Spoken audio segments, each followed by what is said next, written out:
पिताश्री, किंतु आपके पुत्र चंद्र ने मेरी माँ को ठेस पहुँचाई, उन्हें कष्ट दिया। ये मैं कैसे स्वीकार करूं पिताश्री, कैसे स्वीकार करूं? आप ही बताइए। जो एक पुत्र को लगा उसने किया। मुझे क्षमा करें पिताश्री, मुझे क्षमा करें।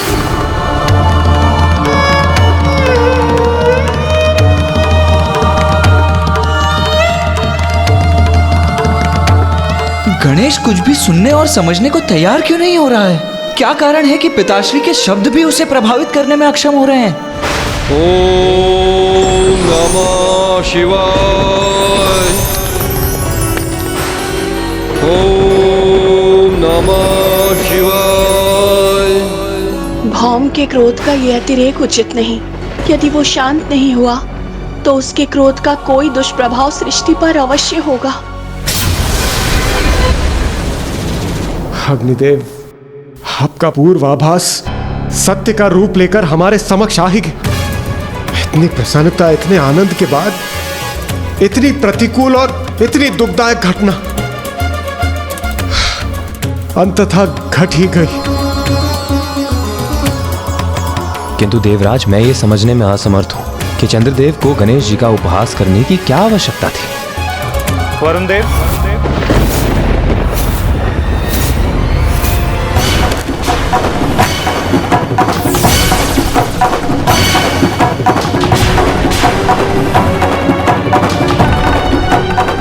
ये तो मैं भी समझ नहीं पा रहा कि इतनी बड़ी भूल के लिए मैं प्रेरित कैसे हुआ।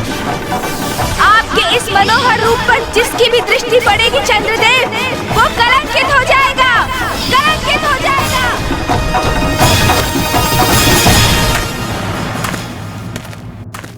देवगण सावधान, गणेश जी का श्राप स्मरण रहे।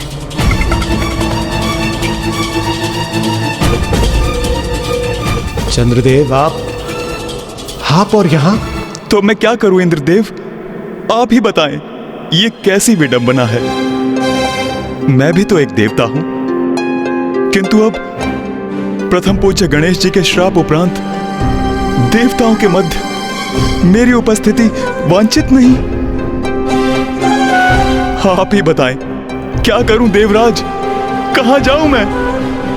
चंद्रदेव, मैं आपकी पीड़ा समझ सकता हूं, किंतु मुझे क्षमा कीजिए। इस विषय में मैं आपको कोई भी सुझाव देने में असमर्थ हूं। अब हमसे सुझाव का क्या लाभ चंद्रदेव?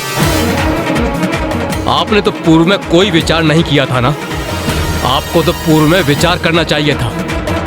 प्रथम पूज्य गणेश जी का, पार्वती नंदन गणेश जी का, विघ्नहर्ता गणेश जी के उपहास के पूर्व कितना अनुचित व्यवहार था आपका चंद्रदेव। भला कोई बालकों के भोजन का उपहास करता है? चंद्रदेव, हम सभी देवता विवश हैं। हम यहाँ आपकी उपस्थिति स्वीकार नहीं कर सकते, क्योंकि आप पर दृष्टि पड़ने से हम सब कलंकित हो जाएंगे। आपकी भूल के कारण हम पुनः संकट में पड़ जाएं। ये उचित नहीं। देवताओं में आपकी चिंता समझता हूं। पूर्व में भी मेरे कारण पर्याप्त अहित हुआ है, किंतु मेरा विश्वास करें, अब किसी का भी मेरे कारण अहित हो मुझे कदापि स्वीकार नहीं।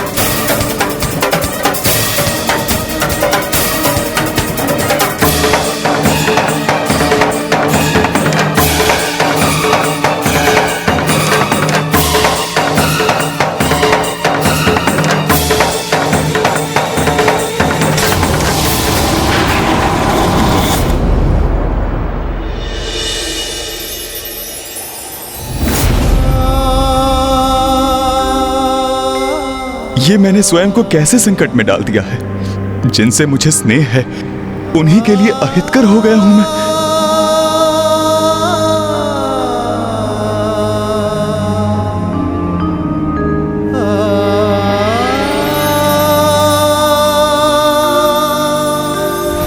स्वामी, ये आप क्या कर रहे हैं? आपने मुझे देखकर मुख क्यों मोड़ लिया?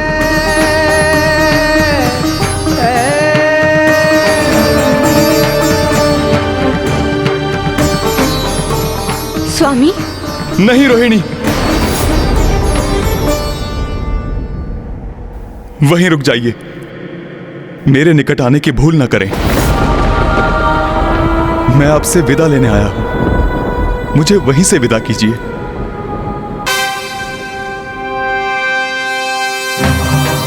नाथ, आपके ये शब्द मेरे मन में अनेकों आशंकाएं उत्पन्न कर रहे हैं। आप बताइए ना मुझे, क्या हुआ है स्वामी?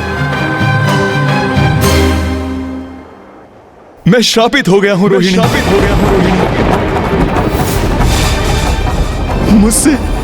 मुझसे बहुत बड़ी भूल हो गई, जिसके परिणाम स्वरूप गणेश जी ने मुझे श्राप दिया है।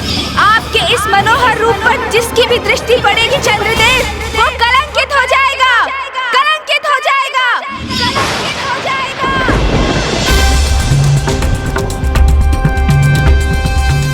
इसलिए मैं यहां से प्रस्थान कर रहा हूं। किंतु स्वामी, स्वामी, स्वामी!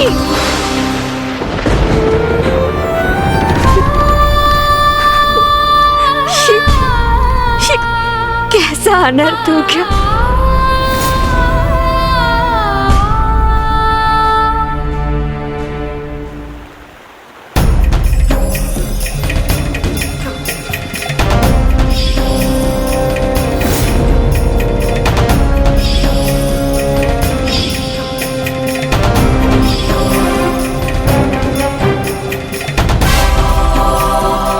गणेश, ये कैसा श्राप दे दिया तुमने चंद्रदेव को?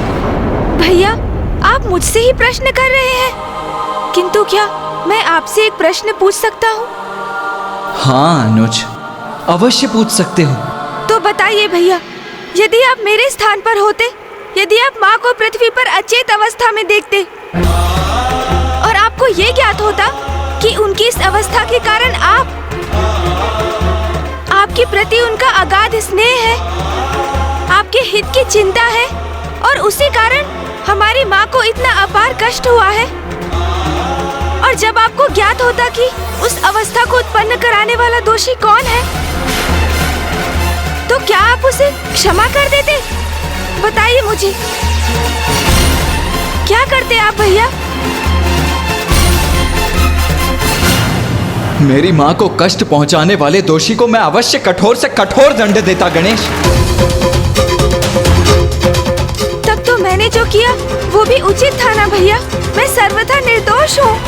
तुम सर्वथा उचित कह रहे हो गणेश, किंतु पिताश्री भी तो अनुचित नहीं कह रहे हैं। उनका कथन भी तो सर्वथा उचित है। वास्तविकता में उचित और अनुचित कुछ होता ही नहीं है। ये तो परिस्थिति है जो दो मित्रों को, परिजनों को, दो सकारात्मक शक्तियों को भी परस्पर विरोधी बना देती है। और अब तुम्हारे श्राप के प्रभाव से वो और भी कष्ट का कारण बनेंगे।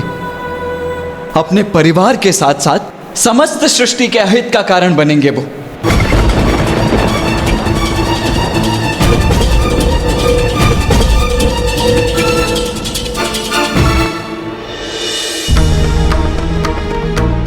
ये क्या हो गया? अपने सौंदर्य के अहंकार के कारण मैं अपने समाज, अपने परिजनों से परित्यक्त हो गया हूं।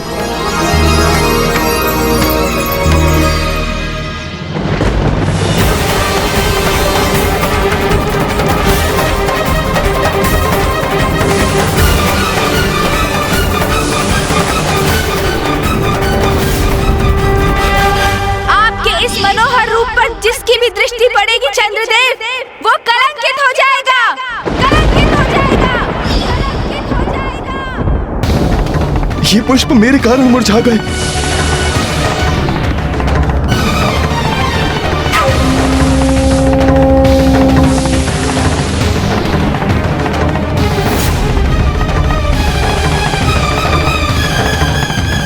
सत्य है, ये मेरी उपस्थिति का दुष्प्रभाव है। नहीं, नहीं,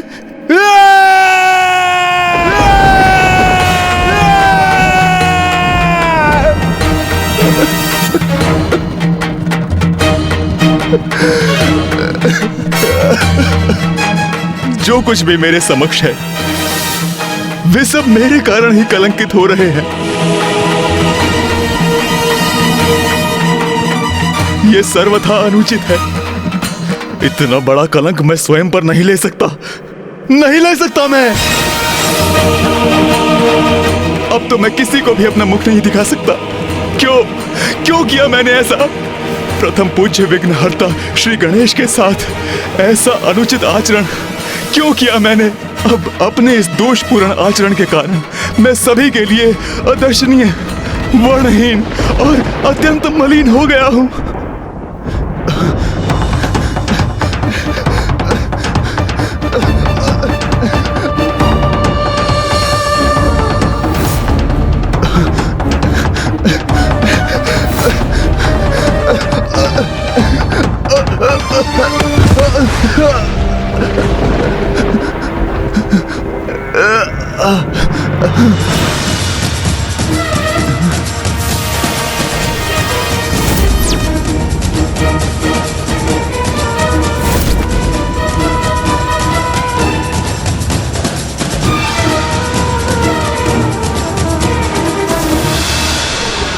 ये क्या हो रहा है? ये कैसी काली मचा रही है? नहीं, अब मैं किसी को अपना मुख नहीं दिखाऊंगा और ना ही किसी के कलंकित होने का कारण बनूंगा। मैं सदा के लिए इस जलकुंड में छिप जाता हूं और इसके भीतर मुझे कोई देख नहीं सकेगा।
अब समझ में आया तुम्हें? क्या किया तुमने?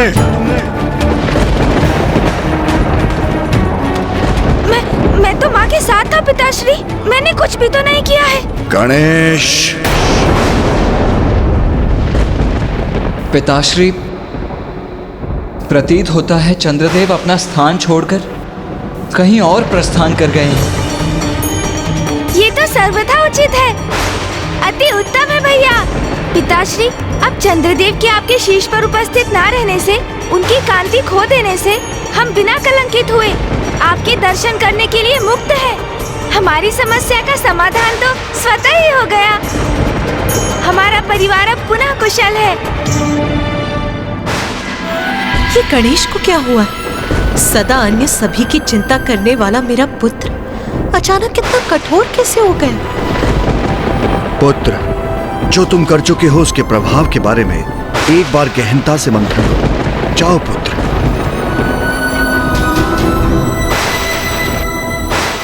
ब्रह्मदेव, माता सरस्वती, गणेश जी ने जो भी किया उसका कारण समझती हूँ मैं।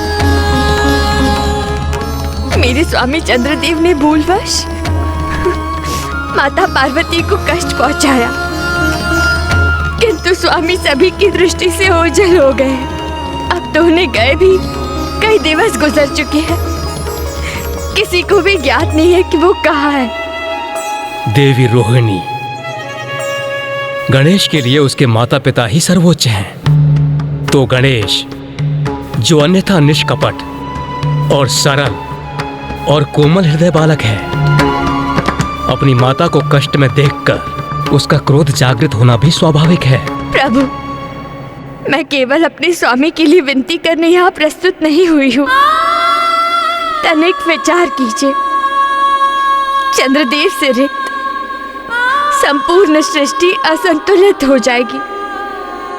संपूर्ण प्रकृति पर, सभी जीवों पर स्वामी की अनुपस्थिति का भयंकर और विनाशकारी प्रभाव होगा। प्रभु, अब आप ही हम सभी की रक्षा का और सृष्टि के हित का कोई उपाय सुझाइए। प्रभु, कोई उपाय सुझाइए।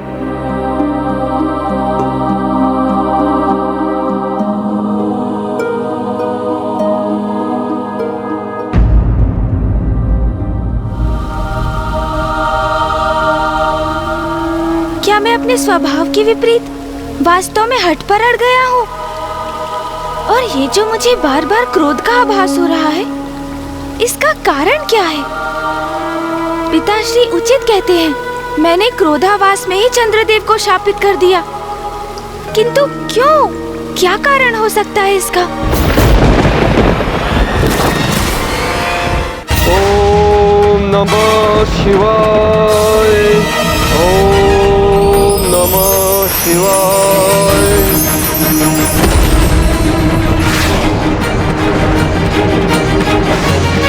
ओम नमः शिवाय।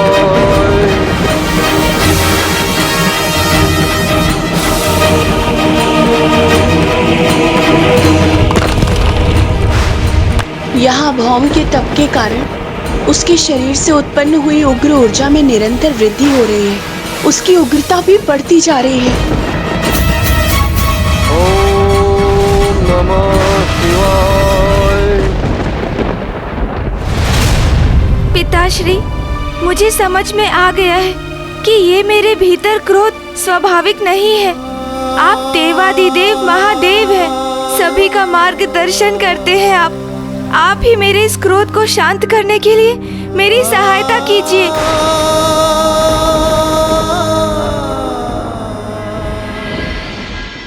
पुत्र गणेश एक अंतर्द्वंद से जूझ रहा है। पुत्र कार्तिकेय, तुम जाओ, उससे संवाद करो, उसे उचित मार्ग दिखाओ, उसे समझाओ कि चंद्र की उपस्थिति के बिना ब्रह्मांड को क्या क्षति पहुंचेगी। जाओ पुत्र। जो आज्ञा पिताश्री।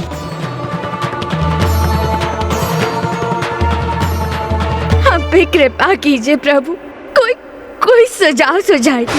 देवी रोहिणी, ये संकट गणेश के चंद्रदेव को शाप देने के कारण उत्पन्न हुआ है। और यदि कोई ये संकट हर सकता है तो वो गणेश ही है। कल ही कृष्ण पक्ष की चतुर्थी है। आप व्रत कर गणेश की पूजा करें। गणेश को प्रसन्न करने का एकमात्र यही उपाय है। धन्यवाद, धन्यवाद प्रभु।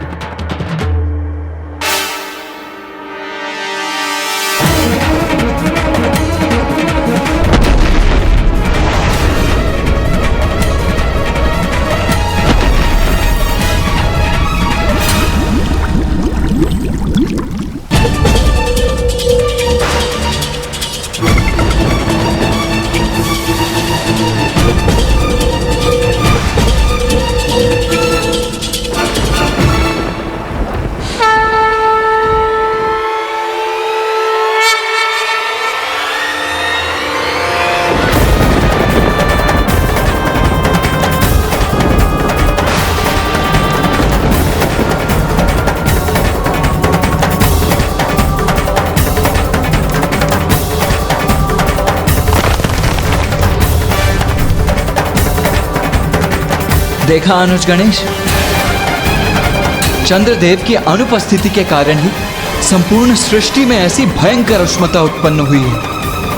हमें इसका कोई ना कोई निदान तो ढूंढना ही होगा ना अनुज। आओ अनुज गणेश, मेरे साथ पिताश्री के निकट चलो। अब इस परिस्थिति से हमें मुक्त कराने का कोई उचित सुझाव देकर वही हमारा मार्गदर्शन कर सकते हैं अनुज। हाँ भैया, मैं पिताश्री की शरण में जाऊंगा। चंद्रदेव को ढूंढने के लिए मेरा मार्गदर्शन करने का अनुरोध करूंगा।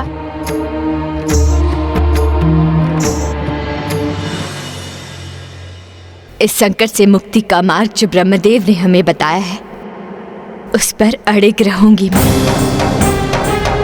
अपार श्रद्धा और भक्ति से श्री गणेश जी की पूजा करूंगी मैं।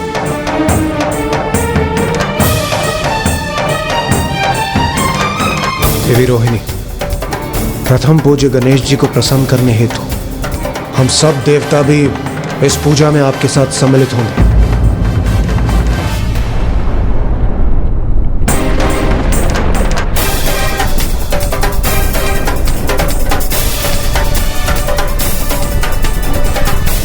संकट तो बढ़ता ही जा रहा है देवराज इंद्र। पृथ्वी की उष्णता तो बढ़ती ही जा रही है। चंद्रदेव की शीतलता का अभाव अब अपना प्रत्यक्ष प्रभाव दर्शा रहा है और स्थिति और भी क्रमशः गंभीर होती जाएगी। हमें प्रथम पूज्य गणेश जी को शीघ्र प्रसन्न करना होगा, अन्यथा अनर्थ हो जाएगा।